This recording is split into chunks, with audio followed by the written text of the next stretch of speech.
నమస్తే. ఇప్పుడు మీరు చూడబోతున్న వీడియో ఖచ్చితంగా మీకు ఉపయోగపడుతుంది, నచ్చుతుంది కూడా. మరి మీకు నచ్చిన విషయం నాకు తెలియాలి అంటే ఈ వీడియోని మీరు లైక్ చేయాలి, షేర్ చేయాలి, అలాగే మన ఛానల్‌ని సబ్స్క్రైబ్ చేయాలి. మీ సపోర్ట్‌ని నాకు అందిస్తారు కదూ! ఓకే. ఇప్పుడు వీడియోని స్టార్ట్ చేద్దాం. నమస్తే. Welcome to our channel. నేను కుప్ప పద్మిని. ప్రస్తుతంతో పాటు ప్రముఖ ఆధ్యాత్మికవేత్త, వాస్తు జ్యోతిష పండితులు, లలిత ఉపాసకులు, వాస్తు జ్యోతిష శిక్షణ నిపుణులు బ్రహ్మశ్రీ నానాజీ పట్నాయక్ గారు మనతో పాటు ఉన్నారు. మాట్లాడదాం. సార్ నమస్తే సార్. శ్రీమాత్రే నమః. వృషభం వారికి రిజల్ట్స్ ఎలా ఇవ్వబోతున్నారు సార్? తప్పకుండా. ఫస్ట్ ఆఫ్ ఆల్ ఏంటంటే వృషభం వారికి ఇది 10th హౌస్. 10th హౌస్ అన్నప్పుడు 10th హౌస్లో రవిశనులు కలుస్తున్నారు. ఎప్పటి నుంచి ఫిబ్రవరి 14th టు మార్చ్ 14th వరకు ఇక్కడ ఉంటారు. 10th హౌస్లో ఉంటారు. కొంతమంది చూడండి, నేను పలానా జాబ్లోకి ఎంటర్ అయ్యానండి, కానీ ఏదో స్ట్రక్ అయిపోయిన ఫీలింగ్ వచ్చిందండి అంటూ ఉంటారు. ఎందుకు? ఈయన కంబస్ట్ అయి ఉన్నాడు ఇక్కడ. కంబస్ట్ అంటే అస్తంగత్వము.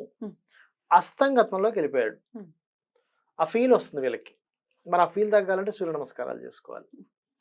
ఇక్కడికి వెళ్ళాడు అనుకోండి ఉదాహరణకి, అక్కడికి వెళ్ళినప్పుడు ఏమవుతుందంటే, విదేశాలలో ఎవరైనా గృహం కట్టుకుందాం అనుకుంటారు చూసారా, వారికి చాలా బాగుంటుంది ఇక్కడికి వెళ్ళినప్పుడు. కాకపోతే విదేశీ విద్యాయోగాన్ని కూడా ఇస్తాడు.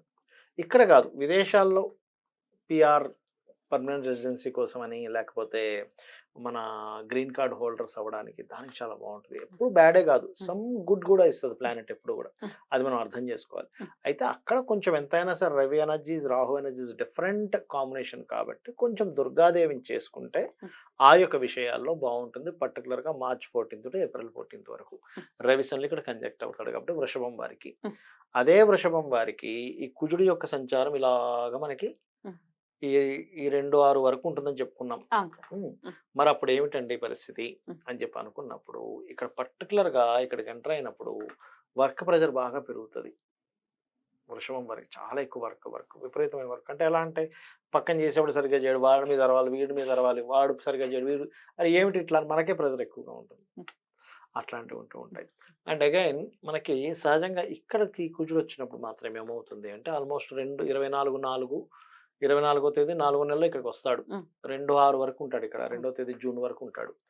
అక్కడ ఏమిటి బెనిఫిట్ అంటే, విదేశాలకి వీళ్ళ యొక్క జీవిత భాగస్వామికి వెళ్ళడానికి ఛాన్సెస్ దొరుకుతాయి. ఒకటి.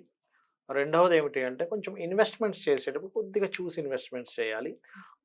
ఈ కంజంక్షన్ అయినప్పుడు ఏమవుతుందంటే, సర్వసాధారణంగా విదేశీ సంబంధాలు కూడా కుదురుతాయి.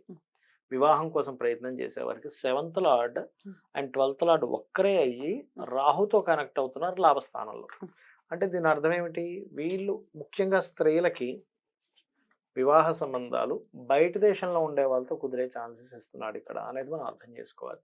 బట్ ఏదేమైనా కూడా మేషం కావచ్చు, వృషభం కావచ్చు, ఈ రవి ఈ సంచారం, కుజుడు వీటి మీద సంచారం జరిగేటప్పుడు నేను చెప్పేది ఏంటంటే, మీకు లాభం వచ్చేది ఉన్నా, ఇబ్బంది వచ్చేది ఉన్నా, ఆ ఇబ్బంది తగ్గాలన్నా లేదా లాభం ఇంకాస్త చక్కగా రావాలన్నా ఈ 4 గ్రహాల కింద నేను చెప్పినట్టుగా శని, రాహు, రవి, కుజ గ్రహాల దగ్గర, వీలైతే కేతు గ్రహం దగ్గర కూడా దీపారాధన చేయడం, అమ్మవారి ఆరాధన చేసుకోవడం అన్ని విధాలు బాగుంటుంది. సార్, ఈ రాశి వారికి ఎలా ఉండబోతోందో మీరైతే ప్రిడిక్షన్స్ అందించున్నారు. కానీ దేశవ్యాప్తంగా ఈ గోచార ఫలితాల వల్ల, అంటే ఈ సంచారం వల్ల ఈ గ్రహాలకి ఎలాంటి ఫలితాలు ఉండబోతున్నాయి దేశవ్యాప్తంగా కూడా ఒక్కసారి చెప్పండి. అసలు అలాగే గ్రహ సంచారం గురించి కూడా ఒక్కసారి చెప్పండి. షూర్. యాక్చువల్గా ఈ రోజు ఇది వేయడానికి కారణం ఏంటంటే, మనం 1.5 month బ్యాకే మనం చెప్పుకున్నాం ఇది కొంచెం ఈ గ్రహాల యొక్క కదలిక ఇలా ఉందని. కాకపోతే ఏంటంటే, కొంతమంది నన్ను పర్సనల్గా అడిగింది ఏంటంటే, ఎందుకండి ఒకసారి మాకేమైనా ఎక్స్ప్లెయిన్ చేసి చూపించగలరా బోర్డు మీద అని అడిగారు. అందుకని చెప్తున్నాను. ఫస్ట్ ఆఫ్ ఆల్ ఏంటంటే అమ్మ, గుర్తుపెట్టుకోండి, ఎప్పుడు కూడా రవి కుజులు ఉన్నారు కదా, రవి కుజ అంటే ఏంటంటే, రవి అంటే ఒక ఎనర్జీ ఇచ్చేటువంటి ప్లానెట్, కుజుడు కూడా ఎనర్జీ ప్లానెట్. ఈ ఎనర్జీ ఒక్కొక్కసారి పాపగ్రహాలతో కలిసినప్పుడు ఏమవుతుందంటే మిస్యూజ్ అవుతుంది. ఒక కత్తి మనం చక్కగా కూరగాయలు కోసుకొచ్చి ఆపరేషన్ చేయొచ్చు, కానీ ఇంకో రకంగా కూడా వాడతారు అదే కత్తిని.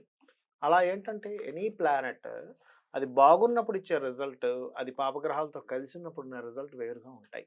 మనకి ముండేన్ ఆస్ట్రాలజీ అంటారు, మైథుని జ్యోతిష్యం, అంటే దేశవ్యాప్తంగా దేశాల్లో ఎటువంటివి జరుగుతాయి ఏమిటనేటువంటిది ఇది ఇక్కడే కాకుండా మనకి రామాయణ మహాభారతాల్లో కూడా ఉంది. అందుకని నేనేం చెప్తున్నానంటే, స్పెసిఫిక్గా ఈ రవి కుజుడు వీటి మీద నుంచి ప్రయాణం జరుగుతుంది ఈ 3 నెలలు. ఎలాగా? కుంభం నుంచి మీనము, మళ్ళీ మేషంలోకి వెళ్తారు. ఇలాంటి సందర్భంలో అయితే లక్కీగా ఏంటంటే కాలసర్ప యోగంలో గురువు బయట ఉన్నాడు, ఇది ఒక లక్. గురువు అవునా? కనుక లోపల ఉండి ఇంకా దారుణంగా ఇది ఉంటుంది పరిస్థితి. మొత్తానికే కాలసర్పం అయ్యేది. అయ్యేది. ఆ, గురువు ఒక బయట ఉన్నాడు కాబట్టి కొంతవరకు జీవులు కొంత సేఫ్ లో ఉంటారు, కానీ జాగ్రత్త ఉండాలి ఏ విషయాల్లో. రవి గవర్నమెంట్ కారకుడు, అధికారులకు కారకుడు, సీఎంలకి పిఎంలకి వీళ్ళ కారకుడు. ఉమ్, కాబట్టి గవర్నమెంట్ రిలేటెడ్ సంబంధించిన విషయంలో రాజుల మధ్యన గొడవలు పెరగడం. ఎందుకంటే మనకు నెక్స్ట్ రాబోయే ఉగాదికి కూడా ఏంటంటే రాజు కుజుడు అవుతున్నాడు. కుజుడు రాజు అవుతే ఎలా ఉంటుంది అంటే, కుజుడు అంటే ఏంటి, యుద్ధం, అధికారాన్ని చూపించుకోవాలి, నా లీడర్షిప్ నేనేంటో నిరూపించుకుంటాను, ధైర్యంగా నేను యుద్ధానికి నేను రెడీ అన్నట్టుగా ఉంటుంది. అందుకని ఏమిటి, ఎప్పుడైతే ఈ కుజుడు ఎగ్జాల్టెడ్ పొజిషన్లో ఉన్నంతసేపు ఓకే, ఎగ్జాల్టెడ్ పొజిషన్ నుంచి ఇక్కడికి మారుతాడు 24వ తేదీ 4వ నెల నుంచి, అప్పటి నుంచి ఇంకా తీవ్రంగా ఉంటుంది. అదేవిధంగా ఇప్పుడు ఆల్రెడీ ఫిబ్రవరి 14th నుంచి రవి ఆల్రెడీ శనితో కలిసిపోయాడు ఇక్కడ. అందుకని ఏంటి, పర్టికులర్గా ఇక్కడ జరిగేటువంటి విషయాల్లో కొంచెం లీడర్స్ మధ్యన గొడవలు, పోలీస్ డిపార్ట్మెంట్ సంబంధించిన విషయంలో కొంతవరకు స్ట్రెస్ పెరగడం కానీ, డిఫెన్స్ మిలిటరీ వాళ్ళకి ఇబ్బంది రావడం కానీ, మత కల్లోలాలు జరగడం కానీ, ఇటువంటివి ఎక్కువగా మనకి ఎప్పటి వరకు ఉంటాయి, 2వ తేదీ 6వ నెల వరకు ఉంటాయి. ఇది ఆల్రెడీ ఫిబ్రవరిలో స్టార్ట్ అయిపోయింది, ఫిబ్రవరి 1st నుంచే స్టార్ట్ అయింది. ఎందుకంటే ఇక్కడ కుజరవులు కలిసారు ఆల్రెడీ ఇక్కడ ఒకసారి, రవి కుజ ఇద్దరు ఎనర్జీని ఇచ్చే ప్లానెట్స్ కలిసారు ఇక్కడ. కాకపోతే ఇక్కడ ఈ పాపగ్రహాలతో వెళ్ళి కనెక్ట్ అవ్వడం అనేటువంటిది ఇంకొంచెం జాగ్రత్తగా ఉండాలి. అర్థమైందమ్మా? సో మరి ఇక్కడ మనం ఇండియాలో ఉన్న వాళ్ళు ఉంటారు, వేరే వేరే దేశాల్లో ఏదైనా యుద్ధ సంబంధించినటువంటి పరిస్థితులు ఉంటాయి. అప్పుడు మాత్రం వీళ్ళు చేసుకోవాల్సిన రెమెడీ ఏమిటి, ఏ దేశంలో ఉన్నా ఎవరున్నా అంటే వాళ్ళకి జాతకంతో సంబంధం లేదు. కొంతమందికి నాది పలానా రాశి అని తెలియదు, పలానా నక్షత్రం అని తెలియదు, ఏదో వాళ్ళు చిన్నప్పుడు ఏదో రాశారా మిస్ అయ్యాయంటే అంటూ ఉంటారు. అటువంటి వారు నేను చెప్పేది ఒకటే, అమ్మవారికి సంబంధించిన వాటిలో చండీ పారాయణం వినడం కానీ, తర్పణం చేయడం కానీ, హోమం చేసుకోవడం కానీ చేసుకోవాలి. విన్నా సరిపోతుంది. ఆ దేశాల్లో చేసేవాళ్ళు ఉండకపోవచ్చు ఒక్కోసారి. లేదా శ్రీమాత్రే నమః రక్షణ ఇస్తుంది. దగ్గరలో గనక ఏదైనా గోశాల ఉంది, ఇండియాలో ఉన్నారు గోశాల ఉంది, గోవులకి బెల్లము క్యారెట్లు తినిపిస్తే మంచిది, గోధుమ రవ్వ కూడా తినిపిస్తే ఇంకా మంచిది.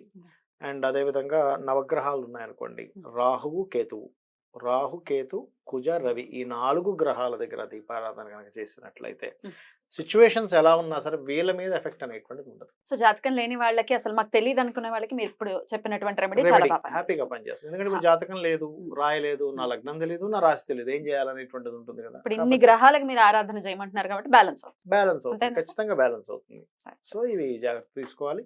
ముఖ్యంగా కొంచెం అల్లకల్లోలంగా ఏర్పడేటువంటి సిచ్యువేషన్స్ ఉంటుంటాయి కాబట్టి కొంచెం జాగ్రత్తగా ఉండవలసిన సిచ్యువేషన్స్ ఉన్నాయి ముఖ్యంగా. ఎందుకంటే రాహు ఇక్కడ ఉన్నప్పుడు ఏంటంటే మన హైందవ ధర్మ సార్, ద్వాదశ రాశులకి కూడా ఈ గ్రహ సంచారం ఎలాంటి ఫలితాలను ఇస్తుంది? ఇంచుమించు June 2 వరకు కూడా ఈ రిజల్ట్స్ ఉంటాయి అని చెప్తున్నారు. కాబట్టి చెప్పినటువంటి పరిహారాలు అందరూ కూడా పాటించుకుని అమ్మవారి ఆరాధన విశేషంగా చేసుకుంటూ అందరూ సురక్షితంగా ఉండాలి, మానసిక ప్రశాంతత ఉండాలని మనస్ఫూర్తిగా కోరుకుంటూ కృతజ్ఞతలు సార్. నమస్కారం. శ్రీమాత్రే నమః.